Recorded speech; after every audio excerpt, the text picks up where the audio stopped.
এই ছেলে, তুমি এখানে দাঁড়িয়ে বেয়াদবের মতো সিগারেট টানছো কেন? সরি আঙ্কেল, সরি, খুবই সরি।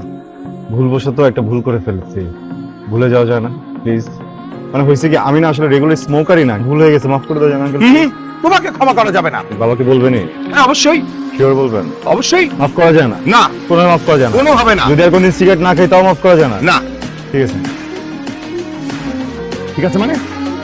আচ্ছা, ঠিক আছে।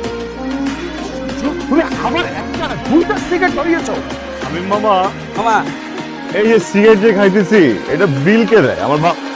আপনার আব্বা। অন্য কারো বাপের টাকা তো খাই না, তাহলে মানুষের তো গায়ে লাগে কেন? বুঝি না তো। এই ছেলে, এই কথাগুলো কাকে বলছো, কোন উদ্দেশ্যে বলছো? আমি কিন্তু বুঝতে পেরেছি। আমি মামা, এই মহল্লায় অনেকে মাইর খাইতো বুঝছো, হাজারে লোকে ভরে গেছে, খালি বাপের বয়সী এই জন্য মাইরটা খায় না। আঙ্কেল, আবার এখানে একটা সুতা আছে, ছেড়ে দিয়ে যাবেন? আপনার সামনে যে কি বলবেন? ছেলের সাথে দেখা হয়েছিল, কিচ্ছু ফিরতে পারেন নাই?